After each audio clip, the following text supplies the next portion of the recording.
Hello dear students, Shri coaching classes में आपका बहुत बहुत स्वागत है। आज इस वीडियो में हम आपको लेकर आए हैं बीए फर्स्ट ईयर का आधार पाठ्यक्रम का तृतीय प्रश्न पत्र उद्यमिता विकास, जो कि आपका पेपर 3 है। इसमें रेगुलर वालों के लिए यह पेपर 25 नंबर का है और प्राइवेट वालों के लिए 30 नंबर का रहेगा, जिसमें से आपको कम से कम 8 नंबर जो है रेगुलर वालों के लिए लाना है और प्राइवेट वालों के लिए 10 नंबर इस पेपर में लाना है, तभी आप इसमें पास होंगे। चलिए शुरू करते हैं हम आज की वीडियो से। इसमें आपको नियम थोड़ा सा पढ़ लेना है कि प्रत्येक प्रश्न के उत्तर के अधिकतम सीमा 250 शब्द है, यानी 250 शब्दों में आपको उत्तर लिखना है, इससे ज़्यादा नहीं लिखना, कम भले ही रह जाए। और उत्तर पुस्तिका के अधिकतम प्रश्नों की संख्या जो है 16 होगी, मतलब 8 पेज की आपको कॉपी बनाना है, जिसमें दोनों तरफ के पेज आपके 16 हो जाएंगे।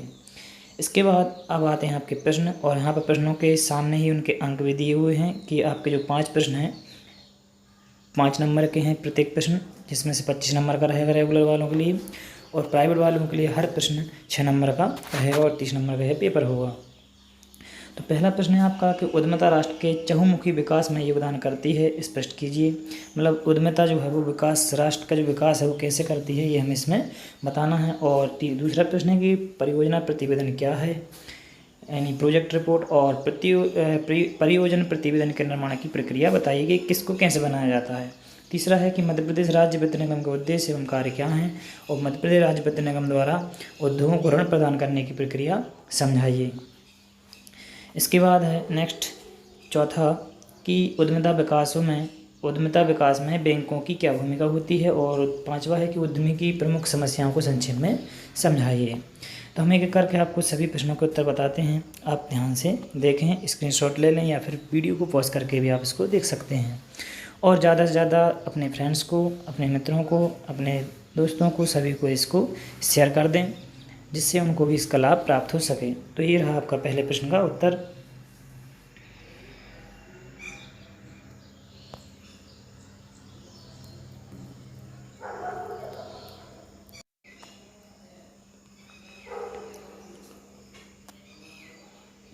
ये इस प्रकार से पहले प्रश्न का उत्तर आपको दिख रहा होगा यहाँ पर। आप चाहें तो इसको अपने हिसाब से भी छोटा करके या संक्षिप्त करके या बढ़ा के, या जो भी आपको लगता है कि अच्छा तरीका कौन सा रहेगा उस हिसाब से आप लिख सकते हैं। क्योंकि आप कॉलेज में आ चुके हैं, इसलिए आप बैचलर हो चुके हैं, तो आप इसको अपने हिसाब से भी लिख सकते हैं। जिसको लगता है कि उत्तर छोटा है या बड़ा है तो आप एडजस्ट करके कर सकते हैं इसको।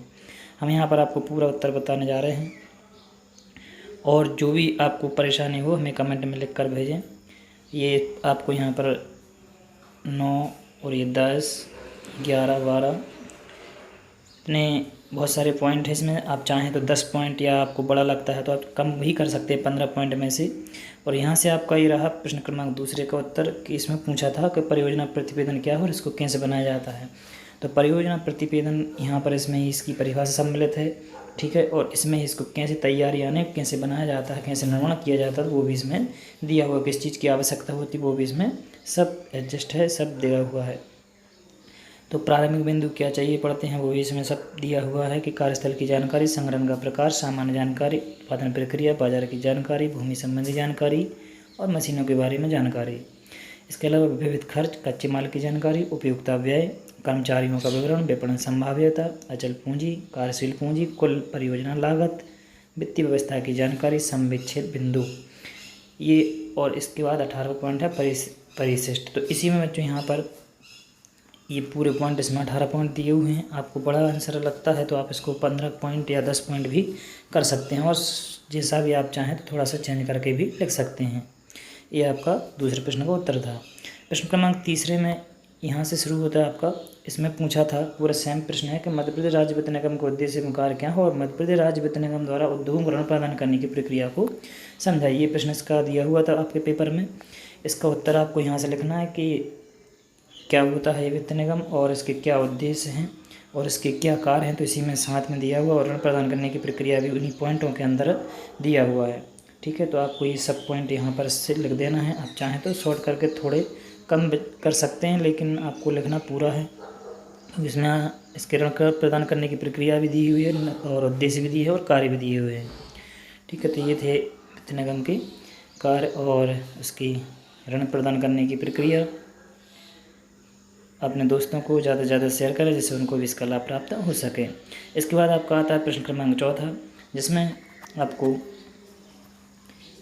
देख सकते हैं प्रश्न को और यहाँ से आप इसका उत्तर लिखें। बैंकों की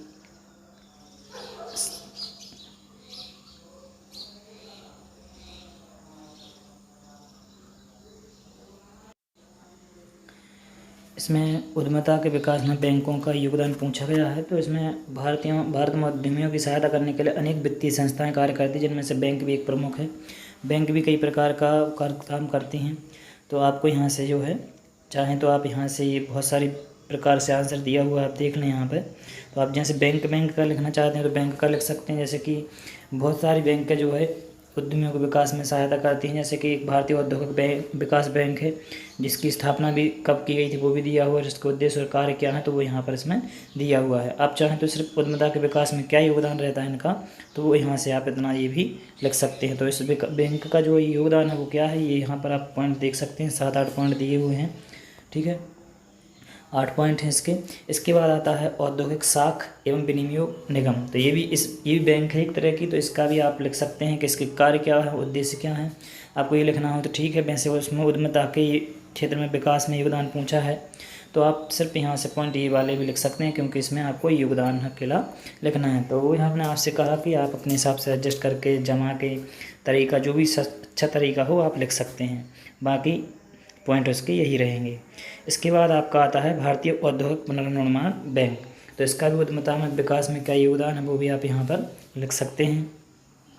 और इसके बाद ये इसके पॉइंट रहे। ठीक है, इसके अलावा यहाँ पर और भी ये 5वां पॉइंट भी दिया हुआ है। 6वां आपका है भारतीय आयात निर्यात बैंक। तो इसके भी आप जो है लिख सकते हैं, इसके क्या उद्देश्य हैं, क्या कार्य हैं और क्या इसका योगदान है। 7वां बैंक है कि भारतीय कृषि एवं ग्रामीण विकास बैंक का स्थापना हुई थी। इसके बाद है भारतीय लघु उद्योग विकास बैंक सिडबी। ठीक है, तो ये 8 बैंक यहाँ पर सरकार से दी हुई हैं। इसके पॉइंट आपको लिख देना है कि क्या योगदान ये विकास में देती हैं। 5वां पॉइंट और 5वां प्रश्न जो है आपका सीधा सा इसमें लिखा हुआ है कि उद्यमिता के क्षेत्र की विभिन्न समस्याओं का वर्णन कीजिए, या कौन सी समस्याएं उद्यमी को आती हैं वो आपको यहाँ पर बताना है।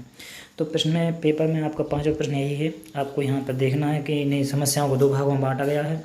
एक आंतरिक समस्याएं होती हैं और एक बाहरी समस्याएं होती हैं। तो आंतरिक समस्याओं को आपको यहाँ पर बताया गया है। इसके बाद आपको नीचे बाह्य समस्याओं के बारे में भी डिस्कस करेंगे। तो ये यहाँ पर दूसरा पॉइंट आपको दिख रहा होगा। यहाँ पर ये आपकी बाह्य समस्याएं हैं। ठीक है, तो ये आपको इस प्रकार से इनके उत्तर लिख देना। बहुत ही अच्छा आंसर इसका दिया हुआ है यहाँ पर।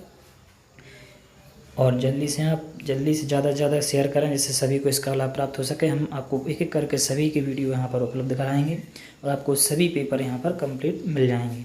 तो अगर आपको वीडियो पसंद आया हो तो वीडियो को लाइक करें और अपने दोस्तों को शेयर करें और सब्सक्राइब करना ना भूलें अगर आप चैनल पर नए हैं तो। मिलते हैं नेक्स्ट वीडियो में। धन्यवाद।